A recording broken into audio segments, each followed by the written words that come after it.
Hi, I'm Jackie. Welcome to our Cozy Haven Book Club. Hi, I'm Ashley. We're excited to have you. This week, we're going to be chatting about The Power of Habit, Part 1, which is chapter 1 through 3. And we're going to be really honest with you. We usually would write notes. That's what we did for the last book, but we didn't write any notes. We just kind of have our highlights and what we feel overall about the book so far. So we're just going to go over each chapter, like what it was about, and then we're going to go overall over the as a section what it's about and how it's changed us and how our mindsets change from it. I'm excited though. This is actually a book that I reread every year. I think it's a very powerful book. I think that we don't realize what habits are. We think that it's just something that you naturally do, and it is, but there's so much more to it. So I love how this book kind of breaks it down. And as Jackie said, it's very scientifical. It is. She's like, how do you like it? And I was like, it's interesting. It's very science-y. I mean, it isn't, but it is. It's not science-y like, I don't know how people probably think it's science-y. I did a degree that involves science, but it's just it's dissecting what a habit is, how it forms, and how you can create a new one. It just I think that's why I said sciencey. It dissects. It's more Yeah. it talks really more about marketing. It's not talking about science, but anyway. I think too, the way it tells you these stories, you're like, oh wow, there's this whole story based on blah blah blah. And you're like, I didn't realize the math and the science and the things that went behind this and the research.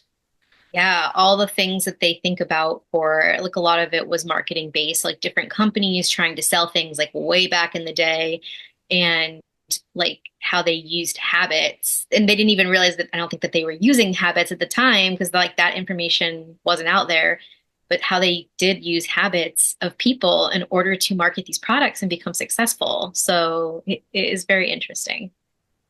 So we break down, should we go for our highlights first and then we can talk a little bit more about it? Do you want me to go Yep, first? sure.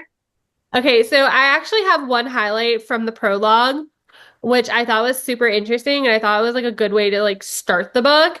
It talks about 40%. So 2006, they found that more than 40% of the actions people perform each day weren't actually decisions, but habits. That's insane. 40% of your actions that you're doing is just out of a habit. And so I thought that was such an interesting beginning because I'm just sitting there did I do that thing because it was a habit or did I do that thing because it was a decision? Yeah. Right?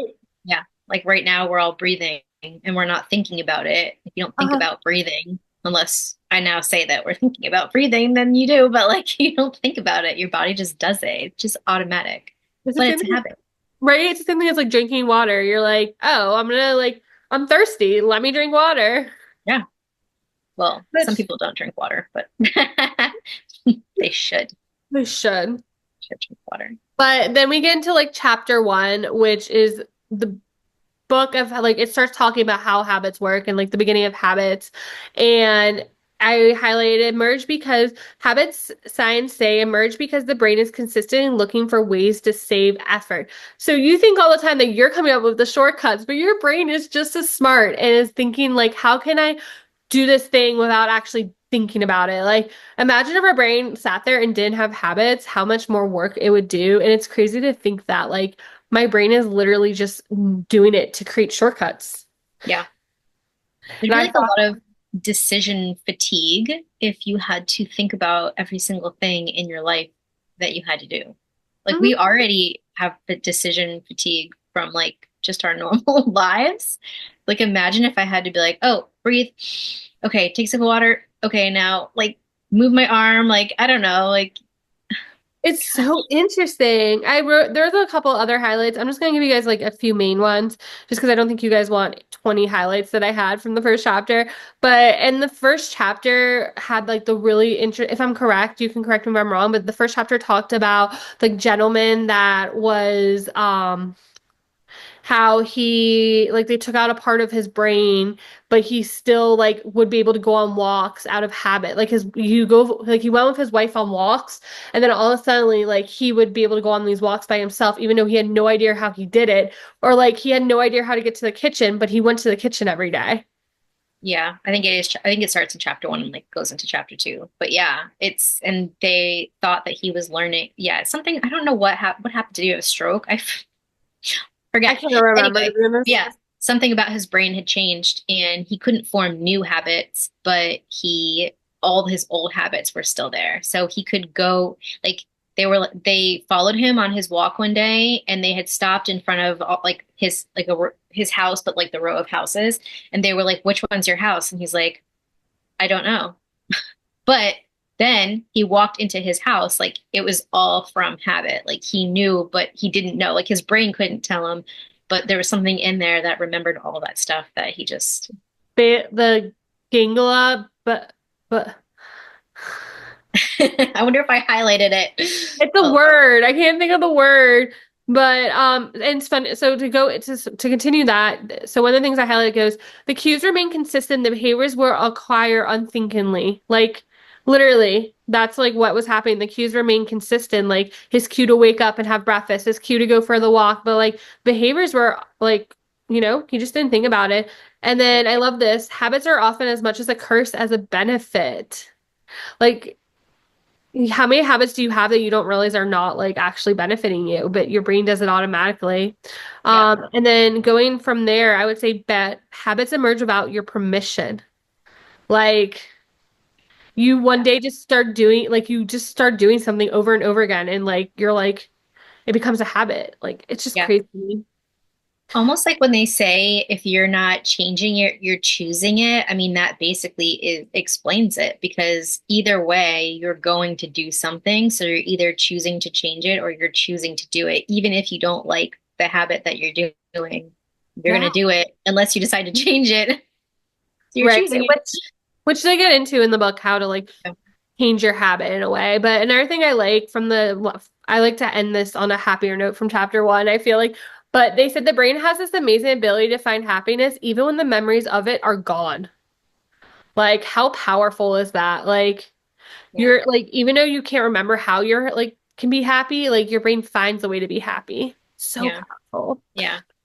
Of Of course, you would choose that one. Well, ray of course. sunshine. Um, So I forgot what the story was about, but it was saying that he created a craving, and that craving, it turned out, it what makes the cues and rewards work. The craving was what powers the habit loop. So like people crave stuff, and that creates a power, like your habit loop even. Um, and then this is chapter two, by the way, which is like the craving of the brain and like how to create a new habit. So then another thing I'd highlight was first find a simple, obvious cue. Second, clearly define the reward.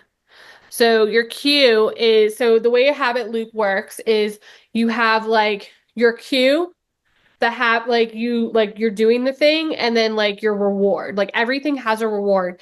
And they found this out from the first chapter we talked about like experiment they did with rats, and that's Mhm. how this like came like the thing. It also talked about the toothpaste story, which is super interesting to me, but how they like did you know that they put stuff in your toothpaste so that way you feel that sensation of like your teeth being clean and that feeling, right? You Yeah. crave But that the feeling. ingredient doesn't actually do anything to clean your teeth. Yes. Yeah, but they put it in there because they were noticing that people weren't choosing the habit of brushing their teeth, and they were trying to sell toothpaste. And Yeah. so they noticed when they put this specific ingredient in, it made your teeth feel clean. And so that was the habit is my teeth will feel a certain way if I use this specific toothpaste. And that's how they marketed it. It became really successful. And then Febreze, Oh my I don't God. know, I think that was in chapter two. That was so interesting because Febreze originally was created to take away smell. And they were like, how amazing that it's going to take away smell and people's houses that smell like cigarettes or animals or whatever. Like, that's amazing. But the people that live in those houses, they're so immune to those smells that the product wasn't selling at all because they weren't using it because they didn't even realize that they had smells in their house. And so they were like, how are we going to turn this around? And then they added the scent. And then people that did clean their houses sprayed it at the end of their cleaning. And that was the habit of spraying it. And then their house smelled Oh, clean after they cleaned. And that's how they sold Febreze. It was very interesting. A lot of it was very marketing based and how they sell products. not because of habits. And like talking about the Febreze story, the reason they thought that it would sell based on like people want to get rid of a smell is because one person used Febreze that way, right? Right. So again, it's the craving is different for different people. So that's what like chapter two is really talking about. Like one of the other things I highlight is that craving is essential part of the formula for creating new habits. Like, right, you're like craving whatever the reward is at the end of this habit loop. Because another thing I highlight is this is how new habits are created by putting together a cue, a routine, and a reward, and then cultivating a craving that drives that loop. So, like, I have this like really yummy berry like stuff in my water right now. And like, because I've been struggling drinking water. So, like, I created this new habit, right? That if I drink this water, yes, it's going to be good for my body and the baby needs this water, but I get this yummy taste. So, I'm craving the taste of my water now. Yeah. And then you get the reward of putting water inside your body and hydrating. Exactly. So interesting to me. And then chapter three was like the golden rule of habit changing. And I actually, this is the obviously chapter I remember the best because it's like the least last read one. But some of the things I highlighted is rather than to change a habit, you must keep the old cue and deliver the old reward, but insert a new routine, which is so interesting to me. Like you can change a habit by just changing the routine. Yep. Like everything else stays the same. Yep.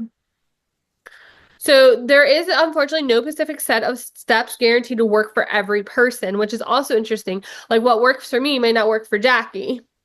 And then if we keep the same cue and the same reward, a new routine can be inserted. So similar to what I just said.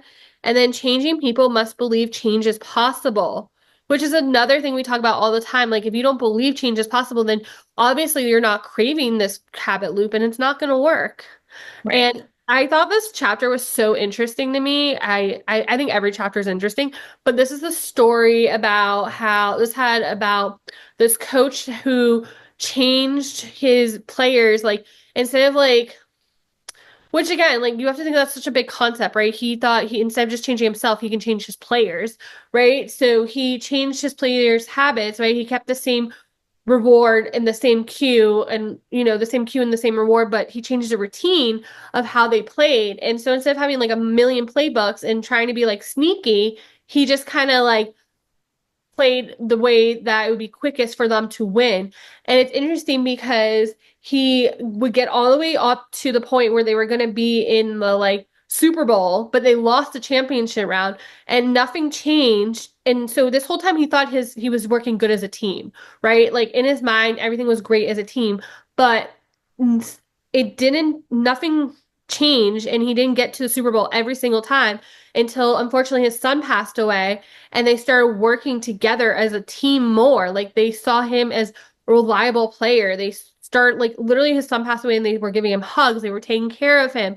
And so the habit loop didn't change until they were willing to work really together as a team. So it's Yeah. just interesting to me. And this same chapter, they also talked about Alcohol Anonymous and how for a while people didn't think like it actually worked, right? There was no proven like science behind it, but really the way it worked was that you would change people that wanted change is why it worked. And because instead of like going out and drinking and doing all these things, like people were talking to their sponsors, talking to other people. So like again, it's the same kind of concept where everyone had to work together as a team to create that habit to work better.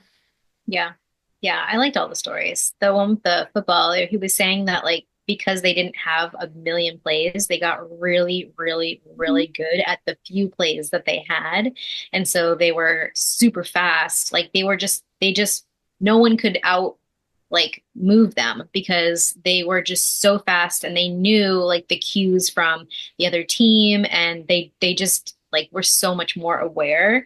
And so it like made them more efficient at what they were doing. It was very interesting. I really Well, liked and then like the reason that they never got to Super Bowl is they would get like like under pressure and go back to their old habits. it. Right. Which we easily can do. Yeah. Um, I mean, I know you just talked about like all your things. That's basically like the same stuff that I had highlighted too. But I had already read a different habit book which I really liked. I read Atomic Habits like 3 or 4 times. I really liked it. But I really never thought about like how this goes deeply into how it starts and how you can change the middle, even though the end is the same. I just really never thought about that the same way until I read this book, which I loved Atomic Habits too. But I've really started to think about all of my habits now and like, okay, what is the cue? And then what do I need at the end? And then how do I change the middle? And I've been thinking about it in like so many different things, just like to see how I can improve all my habits in my life. And you can't do all of them at one time, like, but I just think it's so interesting because, I have been like on a food healing journey this past, like I've really thought about it since this past August. So maybe like 6 months, I've really been thinking about food and how it's affecting me. And not just like physically, not just for like weight loss, but just like my mental health and all that stuff. And so today, I was telling Ashley, it was just like one of my hardest days that I've had in a while, like mentally. And the old me would go straight to the pantry to get the sweet things and be like, I just really want a sweet treat. I'm sad. I deserve it. And there's nothing wrong with eating sweets. However, it does really affect my psoriasis. So I have to be careful. But I was like, how can I use the tools that I've built for myself to the cue is I'm sad or I have anxiety. That's my cue, right? Like my mental health isn't great. I don't feel great. That's my cue. Usually the reward is food or I don't know, whatever it is in there. And at the end, I feel slightly better. I'm not going to say like food cures my anxiety, but like I feel slightly better because I ate something sweet. And so instead of doing that today, I was like, okay, Jackie, get yourself up, get dressed, go outside. I did some gardening, I did some journaling, I did all the little tools that I have in my toolbox to change that middle part out. And I feel slightly better. Honestly, talking to Ashley made me feel the best though. So sometimes you just need to talk to a friend. But you can change that middle part and make it a healthier habit. Yeah. Well, that was what like chapter 3 was saying though. Is like that's why I had like the two stories. It's like you just need sometimes like the encouragement. You need like a Yeah. friend like Yeah. that may and Accountability. Not yeah, and like you may that, but not the support.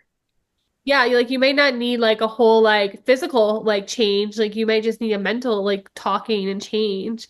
Yeah. So Yeah. it's so interesting. Like I was telling Jackie, I was like, my brain has been like on this like weird loop. Is like everything's a habit. Every like literally last night I could not sleep. I'm just like thinking about it. I'm like everything's a habit. Everything we do is a habit. Like how do you like right? Like and it's so interesting. But like okay, let's just think about like our daily day routine. Like you wake up, right? You go to the bathroom, whatever your habit is in the morning, right? And I feel like it's like, okay, I go here and then I go here and then I go here, right? Like I'm not even Yeah. thinking about it sometimes. And then like you want to do things that are like, right, you want to add to your routine or you want to like do something that's different. Or like, I don't know, I've noticed too, like I'll like create a routine in my head the night before. And then like if one thing changes, I forget the rest of the habit. Like I forget the rest of the loop. Yep. So it's just so interesting to me, like how, right, like how we really like are not just doing things, like we're doing things on repeat almost. And it's like you have to like Yeah. go in and be like, okay, how do I change this repeat cycle to a new cycle, right? Yeah. Have you ever seen the movie Groundhog Day? No, we talked about this before. Have we? Groundhog Day, he's stuck in the same day every single day. And at first, he does things that he thinks will benefit him, like to his benefit, but they're not like the best things. And then eventually he gets so tired of it that he starts doing good things for people like every single day. He starts building his life every single day and like growing as a person and all this stuff until eventually he gets out of it. And I don't know why, but it just really reminds me of that. Like, Funny, that's yeah, like changing your habits to benefit, you in a healthy way and like growing and stuff. But I think writing down the habits that you want is so important because like you just said, I mean squirrel brain, both of us, like I cannot remember. And so if I'm like, this is what I want my morning routine to be, and I don't write it down, I'll just go back into my regular morning routine. Like I don't remember. I think too, like going off that is like I have to put notes, like what I was thinking when I wrote it. Like it's so weird, but like I have to like be like very specific and like have notes with it. Like I can't just be like do laundry. Like what does that mean? Do laundry? Like should I flip it? Should I do this? Like I have to have like I an do that order. too. Like Fold it. First put it in, then change it over. And then literally, like sometimes I have to write it all out, like my brain. Because but I'll forget. I'm like, oh yeah, I had laundry in there. Like I just forget. like it's so interesting because we don't realize that we're writing or we're out like the routine of our habit. Like it's just I don't know, like I really like this book. I like I said, I read this book every year and I love like because I feel like we just get so in this like automatic mode, right? And we don't think we can change because we're like, oh, it's a habit. It's a habit. Like, I'm sorry. It's a habit. Like, right? Like, how many times do you Yeah. think you say that? Like, oh, I didn't mean to do that. It's a habit, right? But Yeah. habits, like it said, it could be a curse or a blessing. You get Yeah. to decide, right? You get to decide if you want to stay in this whole habit loop or if you want to change it. And I think it's interesting too. They talk about this reward, right? So I think it's the way we think about reward. We've talked about this before, I think, but do we see like is reward something physical? Is reward something mental, right? Reward could be anything. The reward can literally be like, oh, I washed all the dishes today. So I have clean dishes. That's my reward. Like I have a plate to eat off of tonight. I have a fork to eat off of, right? It's Yeah. not always like, oh, well, if I clean my whole house, I get to go buy a new something from Yeah. Target, right? Like Yeah. that's not always the reward. So like we have to realize that reward means, right? It means that you get whatever out of it. So like we said about my water, like I get to drink water and my reward is what my body needed. Yeah. I love that. I really never thought about it like that. So I don't know. It's like it's so powerful. And I think too, like the cue, right? The cue, if like the cue can change if you are not like you can change your cue, but like you don't even realize you're doing the cues. Like let's say you have an itch on your body, right? That's the cue to itch that, right? But like you shouldn't be like scratching your body, you know? Like that. Like sometimes, you get what I'm saying? Like it's just you don't realize like the cue comes out of nowhere. Yeah. Like what I Yeah. just myself. Like you see what I'm saying? Yeah. Like it's so Yeah. interesting. There's cues everywhere. I mean, everything is cueing us to do something. And like you have to just and you I mean I guess they say like the cue will kind of stay the same, but I guess you can kind of pick certain cues. Like I just remember to Atomic Habits because I'd read that so many times. He was saying that like when he was at his desk and he was done doing something that he automatically would like get up and do like 10 push-ups or something because he wanted to more incorporate that more. So like you can choose Yeah, that you're kind of a thing too. so, but it's interesting because, like it says, like your brain can like your brain is automatically creating these habits, but you can be the power, the creator of your habits. Like you can be in charge of your mind and be the power creator. So, like your cue can be like, okay, I am going to after I eat breakfast, I'm gonna put my dishes straight in the dishwasher, not the sink, right? And then your reward is less dishes in the sink, right? Like you can be the power and creator. Like you just have to be more mindful and make your own habits. Like we think, yeah, our habits are automatic, but like if you want to get something done and create that habit, like you just have to come up with the cue, the craving, all those things, right? So it's so interesting to me.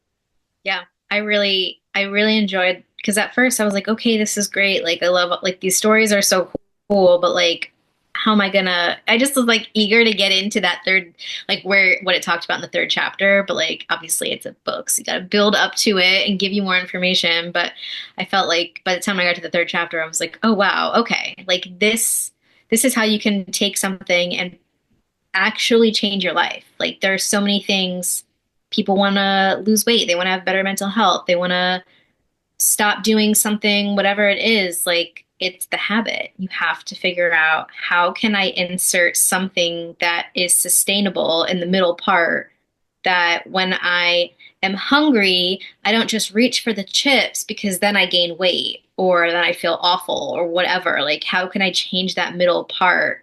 And it might be an extra step of I need to prep, I need to meal plan. Like, it's What's just, a I just different always come back. habit? I always come back to food, but like, yeah, you can change whatever you want to change. It's possible, but you have to just figure out, okay, what starts the the thing, that I need to change? And then what's the middle part that I actually have to change? And then how do I get to that end, No, So, 100%. It's so interesting to me that like how like a habit actually works and like how our brain is making so many habits that we probably don't even realize it's making that we can literally have to like be more mindful. Like I think it's just one of those things that are like you're like, okay, if I'm just more mindful, like I can think about this, right? Like, is this a yeah. good habit? Is this a bad habit? Should I like try to change this habit? Right. Yeah. I feel like too, like we'll get to the part where like I'm hoping like we'll get to chapters where like it talks about how to get rid of a habit, right? We'll get more into Mhm. like the science. We still have like another section or so. Yeah, that'll be fun. I think the first section, like you said, it had a build up. I think there were so many little interesting facts too about businesses, how things work. And then like I Yeah. feel like if you really think about it, you're like, oh, like wow, I'm being played. They're playing into my habits. Well, also, like, we do digital marketing. I mean, it was good to know, like, that if you can just pinpoint people, like a normal cue for just the general population and how to, like, I don't know about change their habit, but like change the way they think about it to get the end result of, oh, now they want to follow me, or, a company wants to pay me to, do their branding or whatever. Like, you just get it's so interesting. That's all marketing is, right? It's all marketing is them figuring out how can we take Yeah. the cue and put this in there so that it creates the end result that they want. I Yeah. mean, yeah, It's it's so interesting. I think too, like we always talk about this, and I don't think we like realize what we're saying when we're saying it, but we're always talking about like, oh, we just have to get in the habit of doing this. We have to get in the habit of doing this, right? But like in reality, you can't really get in the habit of doing this if you don't create that habit loop. right. And if you don't know what the cue is that makes the habit happen, Right? And then like what is the reward, right? Like do you yeah, have a reward? So I just think it's interesting because we're like, oh, I just have to get in the habit of doing this, but like you need to create a habit or routine. You can't just like automatically be like, I'm gonna make this habit today. Woo woo. I think a lot of the time too, the reward is like a feel, like, because we think of reward, we think of like a physical thing. I think a lot of the time for a lot of the habits that we do, the reward is a feeling. It's like Yes. a feeling of accomplishment, a feeling of, you know, not feeling heavy because I ate cert blah blah blah, or like it's always a feeling like I feel clean, I feel, put together. It's always a feeling. But we live in this like I feel like we live in this like day and age where we think reward, we automatically think something physical. We think of Yeah. something like you go by, right? Like Yeah. we don't think about it. And I think something I don't know when we talked about this. We talked about this in one of these episodes, but like I was saying, like I don't believe in reward charts for children. Like I believe that you can have a reward chart where the reward is seen that you are able to do it. Accomplished. Yeah. Right. Like I don't believe in that you should get a physical reward. And I love that this kind of like plays into that idea that you don't need a physical reward to create a habit. You just need emotional reward. So like instead of teaching like, oh well, if you brush your teeth and do your make your bed, you're gonna get $5 whole. Instead it's right? Like you brush your teeth, you make your bed, now you have clean teeth. You don't have to go to the dentist and get like with cavities. You make your bed, now you have a cozy bed to come back to. Even though I don't believe in Yeah. making your bed, but that's a different story. I think that's very personal though. I mean, making my bed, we don't have this is getting off topic, but it's fine. We don't have a top sheet. Do you know how like it comes like Yeah. we don't use the top sheet. I'm not going to tuck it in. I don't care about it. I don't use it. We use a comforter. So all I do is pull the comforter up and put the pillows back in a place. But I like having a made bed, but like that's a thing. Like Yeah, that's you your changing habits. that wouldn't give you a reward because you don't care about that. So Exactly. like it wouldn't make sense for you to change your habit of making your bed if you don't feel a different feeling from it. Exactly. Yeah. It's so weird. I think also something we were talking about before we got on, we're not going to go into detail, but we were talking about how like when we do things, like we do it differently. Like, right? Like our brain is prone to do like for example, like the way you get dressed, like you might get dressed differently than how I get dressed. Like the way you Yeah. shower might be different. Like we were just our brains are so prone to do it the way we think is right, right? So our reward is going to be different then each of our rewards might be different because of the way we think our brain should like do it right. Yeah. I was telling Ashley just to like go against the man, which really it isn't. It's against myself. I was like, I'm just gonna shower instead of starting with my arm. I'm gonna start with my leg because I can change a habit. Like it doesn't even matter. Like really don't I don't care about changing the way that I shower. But I mean, we if you think about it, you do shower. You wash your body basically the same exact way every time. I mean, majority of people would agree to that. It's automatic. It's like Yeah. your I mean, brain, think about it. right, your brain created a shortcut, was like, oh, I just automatically do the same thing every single time. So I think like it's interesting because then when you were like, I'm gonna do a full body shower, your brain's like, what am I doing here? I need you to Yeah. like guide me through this full body shower because it's not the Yeah. same as the shower you take every single day. Yeah. And they were talking about like, wouldn't it be crazy if like every time that you went away on vacation, you came back and relearned how to drive? Like, it's a good thing that we have habits because we can remember. It's kind of like, if you hadn't ridden a bike for a long time, like you remember how because it's a habit that's like stored somewhere up in there that you just remember because you've done it before. And as like the first story told us, like sometimes you don't even realize like how you like did it. You just do it. So like you ever Yeah. like drive home and you're like, huh? Scary. Scary. You're like, how did Right? I get there? What happened? I'm so That's confused. but that's like the guy. That's the guy. And that's exactly how he felt like every single day when he was like, I don't know how I got on a walk and got back here, but I just did. Like he doesn't Yeah, remember, but it was just habits, guy. Like that's it's scary, freaky. huh? But it also shows how powerful your brain is. Like your brain Yeah. is so powerful to figure out that like I don't actually have to do the same thing every day. I just have to create a shortcut. Yeah. Yeah. So I mean, you need that space in your brain for other more important things than remembering like how to shower or drive. Like yeah, which is awesome, right? Your brain needs room to make new knowledge and to create new yeah. stuff. Yeah, I Yeah. just think it's really cool that you can literally take any habit. I mean, like I knew that, but just I don't know, something clicked in this book with chapter 3, when it was like, oh wow, like what habits do I have that I need to change, and what can I change in 2025 so that I can actually create like sustainable results, for myself. And like I said, I've read this book so many times. So like in my brain, I'm like thinking about all these other things that we're gonna read about that are like really good. And I'm like, I can't wait till we get to this part. I can't wait till we get to this part. And like, it's just such a good, I think what I like about this book is it takes something that you think is so simple and really breaks down how it really works. And I think you need that sometimes. Like you need to be like more mindful. Like things don't just Yeah. happen, Yeah. right? It's just more in depth of Yeah, what it you makes know. you be more intentional about like what you're doing because if you really want to change something, you can't just be on autopilot. Like you have to be thinking about, oh gosh, I'm feeling this way.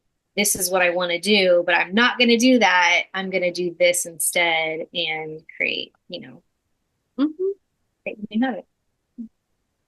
I think Okay. it's good too, like for so like we said, it has to do with business, it has to do with life, it has to do with relationships too, if you think about it. Like it, you're always like feeling guilty, like, oh, I didn't check up on XYZ, so maybe creating that habit loop, like, right? I will every Tuesday on my way home, I will call a friend because if I call this friend, I will make sure that they know that I'm in their life, right? That's your reward, like, Yeah. right? I'm gonna make this friendship even better, right? So like it's like, I think it's simple things like that. Like instead of feeling guilty for stuff, like really being able to say, okay, well, how can I change this and make a new habit so that I can consistently, constantly do this? And that's the thing too, is you can't overdo it. Like you can't create 15 habits and think that they're all going to work out tomorrow, right? It's creating one habit, practicing that habit, right? And reminding yourself, this is the cue, this is the routine, this is the reward, because you are now in that mindset. It's not like before you're like, we're like literally telling each other, oh, we're just trying to get the habits down, right? No, like, Yeah, it's hard to change multiple habits like at one time. So like exactly what you're saying, like you start with one thing. mhm. I always relate it back to weight loss just because that's the season I'm in. But like, first I need to start drinking more water. And then once I'm like better at drinking more water, then I can add like more movement. And then once I'm good at that, like I can change my diet. And like, but if you try to do all the things at one time, it's overwhelming and you just shut down and you're like, no, like I can't do that. Yeah. But In your body, changing your, a little uh-huh. habit at a time. And your brain can't handle that either. Your brain is making shortcuts. Your brain can't make that many shortcuts at once. Yeah. Yeah, absolutely. So I think that's something Jackie and I are both going to be working on throughout this whole next couple weeks, right? We'll be back in 2 weeks with the next section of the book, which I'm going to pull up right now because if I tell you off my brain, I'm going to be like, huh? So the next chapter, the next section of this book is going to be part two, The Habits of Successful Organization, and it's chapters 4, 5, 6, and 7 that we're going to be reading. So we're adding an extra chapter, but we're reading this book in the parts that it gave us.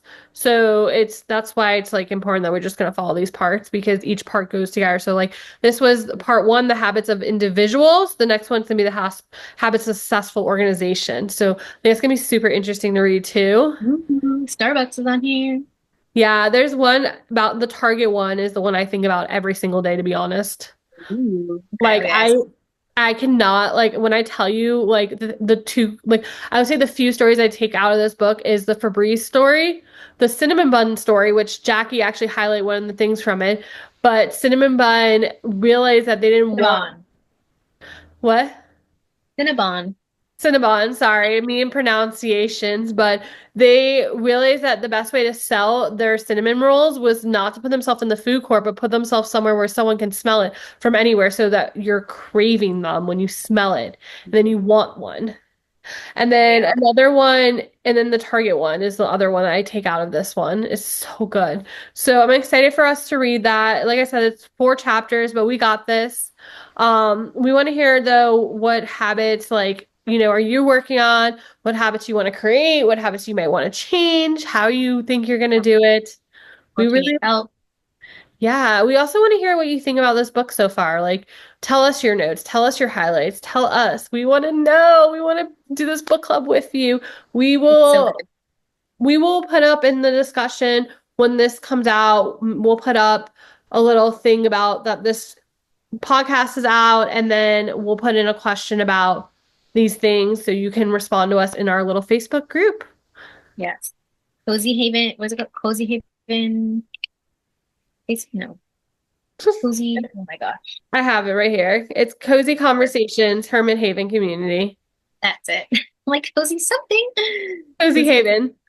But Cozy. yeah, I think this is a good book. I'm excited. I can't wait. I'm glad we Yeah. got to sit down and talk about the first couple chapters because literally our brains have been habit, habit, habit.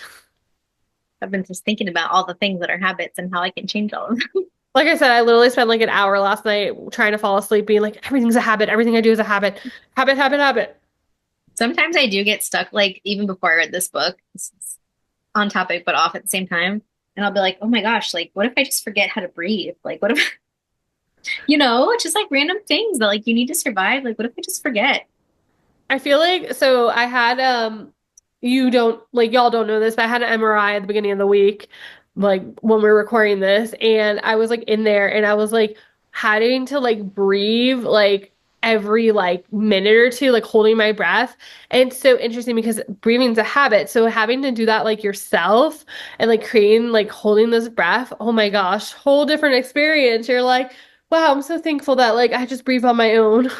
Because that's what would take like you would never be able to think about anything else because if you didn't think about breathing, then you wouldn't survive. So like And then it like got to the I point where I was just like, I can't breathe. Like I was like, get I me out wouldn't of be here. able to breathe. I'd have a panic attack and that too. Like, mm-mm. I had to like close my eyes. Like and then like when they moved the like MRI table, like I would have like my eyes would open. I was like, no, I gotta start over again. How close to, I mean, this is like really off topic of our thing, but how close to you is the thing?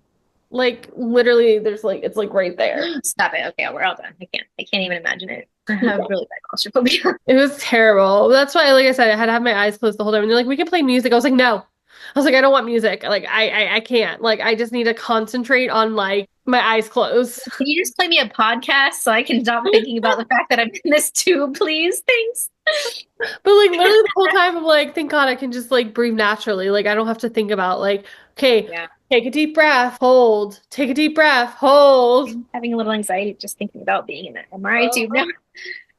Anywho, girls, totally off topic, but on topic, but off topic. But we love you all. We're hopefully you enjoy this Cozy Haven Book Club. Let us know what you think and let us know what you want to talk about next time. Or like if you read the next chapters, let us know ahead of time. Like be like, hey, I read these chapters. This is what I'm thinking. Like just tell us. And we'll see you every Wednesday for our convos. We're already up to like the time this comes out will be the Wednesday after will be our 16th episode. Just crazy. Crazy. I know. It's a good Exciting. episode too. It's a long one, so buckle your Oh, seatbelts for that yes. one. We were very passionate about that one. Any hoozles, we love you all. Have a good one. Love you. Love you. Mwah. Bye.